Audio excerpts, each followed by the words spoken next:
Hello friends, welcome back ஏபிஎஸ்டோ channel நண்பர்களே.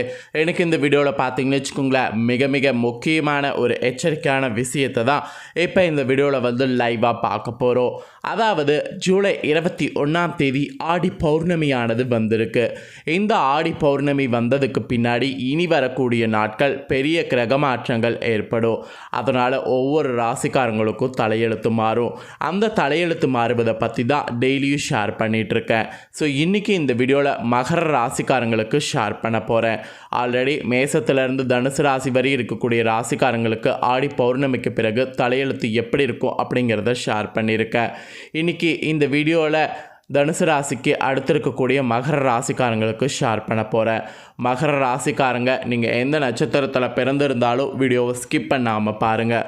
உங்கள் ராசிக்கு ஆடி பௌர்ணமிக்கு பிறகு தலையெழுத்து எப்படி இருக்குங்கிறத தெரிஞ்சுக்குங்க. ஆடி பௌர்ணமி ஒரு சாதாரணமாக வரக்கூடிய பௌர்ணமி கிடையாது.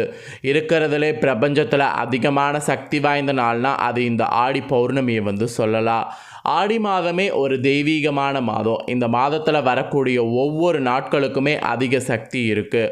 இந்த மாதத்துடைய சக்தி தெரியாதவங்க இந்த மாதத்தை மிஸ் பண்ணிடுறோம். ஆனால் இனி மிஸ் பண்ணக்கூடாது. இந்த மாதத்துடைய சக்தி தெரிந்து இதற்கேற்ப நாம் செயல்படணும். அதில் ஆடி பௌர்ணமி ரொம்ப சக்தி வாய்ந்த ஒரு பௌர்ணமி. 12 பௌர்ணமியில் இந்த ஆடி பௌர்ணமிக்கு மட்டும் பல சிறப்புகள் இருக்குது. இந்த சிறப்புகளை கொண்ட ஆடி பௌர்ணமியில் நிறைய கிரக மாற்றங்கள் ஏற்படும். அதனோட அடிப்படையில் ஒவ்வொரு ராசிக்காரங்களுக்கும் தலையெழுத்து மாறும். அதில் மகர ராசிக்காரங்களுக்கு என்ன தலையெழுத்து மாறும் அப்படிங்கிறத இன்றைக்கி இந்த வீடியோவில் சொல்ல போகிறேன். அதெல்லாம் நாம் பார்க்குறதுக்கு முன்னாடி ஆடி பௌர்ணமி பற்றி தெரியாதவங்க முதல்ல ஆடி பௌர்ணமியை பற்றி தெரிஞ்சுக்குங்க. ஆடி பௌர்ணமினா என்ன, ஆடி பௌர்ணமியில் என்ன சிறப்பு இருக்குது, ஆடி பௌர்ணமியில் நாம் பண்ண வேண்டியது என்ன அப்படிங்கிறத முதல்ல சொல்கிறேன். முதல்ல ஆடி பௌர்ணமியில் என்ன செய்யணும் அப்படிங்கிறத தெரிஞ்சுக்குங்க. ஆடி பௌர்ணமியில் செய்யக்கூடிய வழிபாடுகளும் அதனால் கிடைக்கக்கூடிய சிறப்பு பலன்களும் தாராளமாக நமக்கு இருக்குது. அதனால் முதல்ல ஆடி பௌர்ணமியுடைய வழிபாடுகளும் சிறப்பு பலன்களும் பார்க்கலாம் வாங்க. ஆடி பௌர்ணமி என்று சிவபெருமானுக்கு இந்த ஒரு விஷயத்தை செய்யணும். திரட்டுப்பால் அபிஷேகம் செய்து கருப்பு பட்டாடையை கொடுத்து 100 முத்துக்கள் கோர்த்த மணிமாலையை போட்டு கருவமத்த பூமாலையை அணிவிச்சு மூங்கில் அரிசியில் செய்த பாயாசத்தை படைத்து 4 பேருக்கு கொடுத்து வழிபட்டால் சகல பகையும் விலகும். அதாவது நமக்கு இருக்கக்கூடிய எப்பேற்பட்ட பகையாக இருந்தாலும் அந்த பகைகள் இருந்த இடம் தெரியாமல் அத்தனையுமே விலகும்.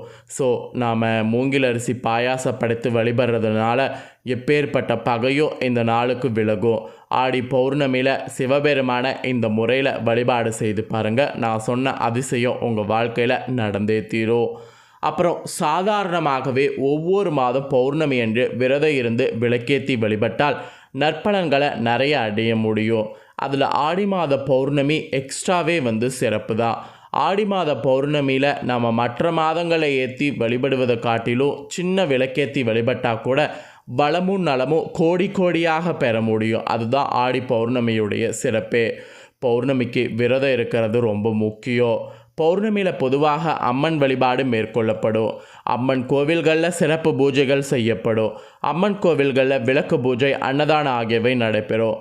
அதில் உங்கள் ஊரில் இன்றைக்கி ஏதாவது நடைபெற்றதுன்னா அதில் கலந்துக்குங்க. இல்லை அதை நீங்கள் போய் பாருங்கள். அது இன்றைய நாள் நீங்கள் பண்ணுறது உங்கள் வாழ்க்கைக்கு ரொம்ப ரொம்ப நல்லது. பௌர்ணமி என்று விரத முறை மேற்கொள்வதற்குன்னு ஒரு தனி ரூலே இருக்குது. பகல் முழுவதும் உணவு உண்ணாமல் விரத முறை மேற்கொள்ளணும். மாலையில் கோவில்கள் அல்லது வீட்டில் வழிபாடு மேற்கொண்டு உணவு உண்டு விரதத்தை நிறைவு செய்யணும். இந்த நாள் வழிபாட்டின் போது அம்மன் கொடுத்த பாடல்களை பாராயணம் செய்யணும், இல்லை கேட்கணும். இது ஆடி பௌர்ணமியில் செய்ய வேண்டிய மிக முக்கியமான விஷயம். ஆடி மாதத்தில் பௌர்ணமியானது பொதுவாக உத்திராட நட்சத்திரத்தில் வந்திருக்கு. ஆடி பௌர்ணமி இன்று சிவபெருமான் அம்மனை வழிபாடு செய்வதை போல திருமாலை வழிபாடு செய்கிறது சிறப்பானது. இன்றைய தினத்தில் விளக்கேற்றி வழிபாடு செய்தால் பதவி கிடைக்கும், குடும்பத்தில் வளர்ச்சியும் அமைதியும் கிடைக்கும், புண்ணியம் மெயினாக கெட்டும். அதே போல் கிரிவலம் இன்று வருவது ரொம்ப சிறப்பானது. அதுவும் திருவண்ணாமலை போல இருக்கக்கூடிய கிரிவலத்தை இன்று சுற்றி வருவதால் மனதிற்கு அமைதியும் உடலுக்கு ஆரோக்கியமும் கிடைக்கும். கூட்டமாக பாடல்களை பாடிக்கொண்டு சுற்றும்போது ஆன்ம பலமும் தேக பலமும் கிடைக்கும். அதனால் இன்று ஆடி பௌர்ணமியில் கிரிவலம் மேற்கொள்வது ரொம்ப முக்கியமானது. ஸோ இன்று ஆடி பௌர்ணமிக்கு இவ்வளவு சிறப்புகள் இருக்குது. இன்று ஆடி பௌர்ணமியில் நாம் இந்த மாதிரி பார்த்திங்கன்னு வச்சுக்கோங்களேன், நம்மளுடைய இஷ்ட வழிபாடு எது வேணாலும் செய்யலாம். இந்த ஆடி பௌர்ணமியில் கிரகங்களிடையே பெரிய மாற்றங்களானது ஏற்படும். இந்த மாற்றங்கள் ஒவ்வொரு ராசிக்காரங்களுக்கும் ஒவ்வொரு வகையில் தாக்கத்தை ஏற்படுத்தும். ஒரு சில ராசிக்காரங்களுக்கு அதிர்ஷ்டமாக இருக்கும், ஒரு சில ராசிக்காரங்களுக்கு கொஞ்சம் ஆபத்தாகவும் இருக்கும். அதிர்ஷ்டமோ ஆபத்தோ நம்ம ராசிக்கு என்னங்கிறத நாம் தெரிஞ்சு அதற்கேற்ப நடந்துக்கணும். அதனால் மகர ராசிக்காரங்களுக்கு இந்த ஆடி பௌர்ணமிக்கு பிறகு நாட்கள் எப்படி இருக்குங்கிறத சொல்ல போகிறேன், நோட் பண்ணிக்கோங்க. வியூகங்கள் மூலம் வெற்றிகளை காணக்கூடிய மந்தனின் ஆதிக்க கொண்ட மகர ராசியில் பிறந்த அன்பர்களுக்கு இந்த ஆடி பௌர்ணமிக்கு பிறகு வரக்கூடிய நாட்கள் கோடி வாழ்ந்தால் கோடி நன்மை என்று உணர்ந்து சொந்தங்களோடு பார்த்திங்கன்னு வச்சுக்கோங்களேன் வாழணுமாங்க. அதாவது கோடி வாழ்ந்தால் கோடி நன்மை என்ற ஒரு பழமொழியை ஞாபகம் வைத்து இந்த ஆடி பௌர்ணமிக்கு பிறகு எந்த ஒரு பிரச்சனையும் பண்ணாமல் உங்களுடைய ஃப்ரெண்ட்ஸ் ஃபேமிலியோடு சேர்ந்து வாழ ஆசைப்படணும். அப்படி நீங்கள் இருக்கிறது தான் உங்கள் ராசிக்கு இனி வரக்கூடிய நாட்கள் நல்லது. அப்புறம் உணவு தொழில் செய்யக்கூடிய உங்கள் ராசிக்காரங்களுக்கு நல்ல லாபம் கிடைக்கும். இது வரைக்கும் நீங்கள் தொழில் தொடங்கணும் அப்படின்னு நினச்சவங்க தொழில் தொடங்காமல் வெயிட் பண்ணிகிட்டு இருந்தீங்கன்னா இந்த டைமை யூஸ் பண்ணி உணவு தொழிலை தொடங்கி பாருங்கள். உங்களுக்கு உணவு தொழில் பற்றி எதுவுமே தெரியலனாலும் அதை தொடங்கி பாருங்கள். நிச்சயம் உணவு தொழிலில் நல்ல லாபம் உங்களுக்கு கிடைக்கும்.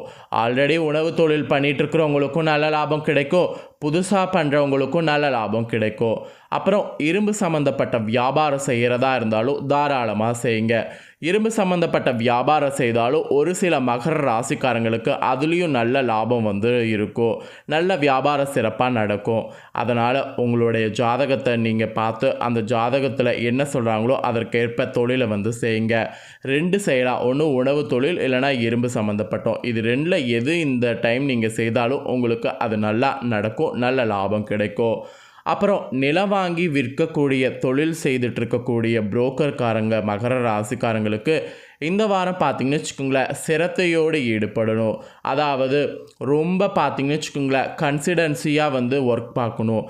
ஏனோ தானோ அப்படின்னு பார்த்திங்கன்னா கண்டிப்பாக இந்த ஆடி பௌர்ணமிக்கு பிறகு நீங்கள் நிலம் வாங்கி விற்கக்கூடிய தொழிலில் நஷ்டமாகிறதுக்கு வாய்ப்பு இருக்குது. அதனால் சீரியஸ்னஸோடு இந்த ஆடி பௌர்ணமிக்கு பிறகு செயல்படணும். அப்படி நீங்கள் செயல்பட்டிங்கன்னா இதன் மூலமாக பெரிய வருமானம் பார்த்து புதிய வீடு கட்டுறதுக்கு கூட வாய்ப்பு கிடைக்கும்.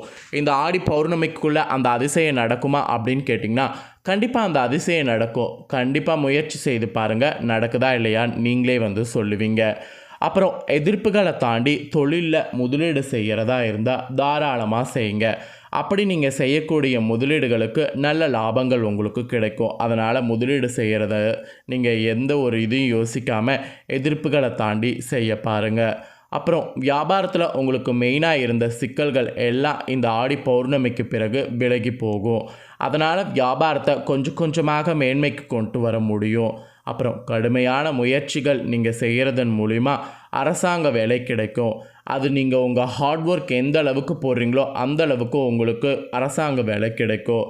ஆன்மீக பெரியவர்கள் பார்த்திங்கன்னு வச்சுக்கோங்களேன் இந்த வாரம் சந்திக்க வாய்ப்பு கிடைக்கும். அப்படி சந்திக்க கிடைச்ச வாய்ப்பை பயன்படுத்தி இந்த ஆடி பௌர்ணமிக்கு பிறகு சந்தித்து பாருங்கள். குடும்பத்தில் அதனால் மங்களகரமான நிகழ்ச்சிகள் நடக்கும். அதெல்லாம் மிஸ் பண்ணிடாதீங்க.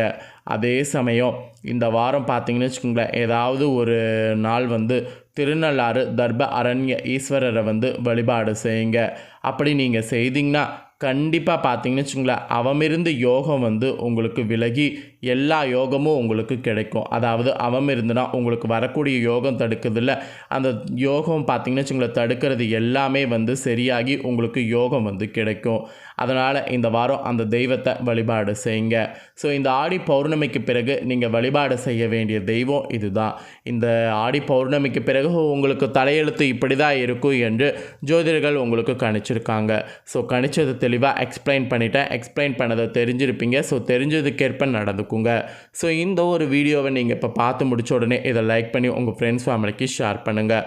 உங்கள் ஃப்ரெண்ட்ஸ் ஃபேமிலியில் இருக்கிறவங்களும் வீடியோ பார்க்கட்டும். கண்டிப்பாக உங்கள் ஃப்ரெண்ட்ஸ் ஃபேமிலியில் இருக்கிறவங்களும் உங்களை போல் மகர ராசிக்காரங்களாக இருந்தாங்கன்னா இந்த வாரம் என்ன நடக்கும் அப்படிங்கிற பலன்களை தெரிஞ்சுக்கிட்டோம். இந்த ஆடி பௌர்ணமிக்கு பிறகு இனி வரக்கூடிய நாட்கள் என்ன நடக்கும் அப்படிங்கிற தாள்களை இந்த வீடியோ மூலிமா தெரிஞ்சுக்கிட்டோம். தெரிஞ்சு இந்த பலன்களுக்கு ஏற்ப நடந்து பலனடையட்டும். கண்டிப்பாக வீடியோ லைக் பண்ணி ஷேர் பண்ணுங்கள். உங்கள் ஃப்ரெண்ட்ஸ் ஃபேமிலி இருக்கிறவங்களும் மகர ராசிக்காரங்களாக இருந்தால் பார்த்து பயனடையட்டும். மேலும் இதே போல் புதிய அப்டேட்டான வீடியோக்களை தெரிந்து கொள்ள நம்ம சேனலை சப்ஸ்கிரைப் பண்ணலைன்னா சப்ஸ்கிரைப் பண்ணி பெல் பண்ண ப்ரெஸ் பண்ணுங்கள். ஃபர்ஸ்ட் டைம் பார்க்குறவங்க சப்ஸ்கிரைப் பண்ணாதவங்க சப்ஸ்கிரைப் பண்ணி பெல் பண்ண ப்ரெஸ் பண்ணிட்டீங்கன்னா இனி நான் போடுற மற்ற அப்டேட்டான எல்லா வீடியோஸும் உடனுக்குடனே தெரிந்து கொள்ளலாம். மறக்காமல் பண்ணுங்கள். நாளைக்கு வேறு ஒரு வீடியோவில் நான் சந்திக்கிறேன். தேங்க்யூ.